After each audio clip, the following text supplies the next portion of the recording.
Nkwaniriza nategwe mukwano gwaffe atugobera era nga nkujukiza nti subscribe. Omuvubuka ono Chris Evans, omuyimbi waffe omulungi, ye naye asazeewo okulaba nga agenda n'omuzungu.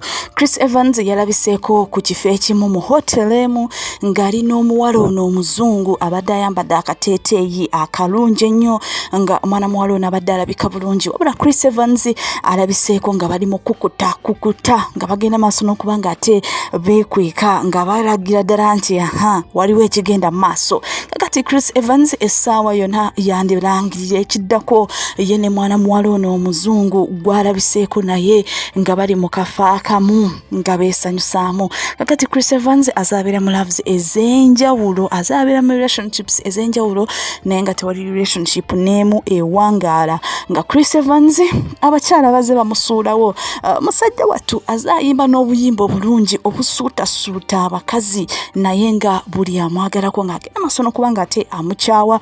Era nga tujjukira bulungi laavu eriwo ey'amaanyi eya Chris Evans ne mwana muwala Zani Brown. Wabula Chris Evans yakaabira mwana muwala n'amwegayirira okulaba nga amuzaayo mu bulamu bwe, naye Chris Evans mwana muwala yagaana, n'agamba nti ye ebye ne Chris Evans byaggwa dda talimuddira. Kakati Chris Evans alabiseeko ng'ali n'omuzungu ono era kigambibwa mbu yagenda maaso n'okuba nga ate amuwasa. Kakati Chris Evans si ye muyimba asoose okubeera n'omuzungu. Tujjukira tisi emuyimba asoose eriyo n'abayimba abalala bagenze abaze nga bawasa abazungu bano. Era waliyo ne comedian MC Kapale naye yagenda maaso n'okuba nga ate yenyigawo, n'agenda maaso n'okuba nga awasa Omumerika.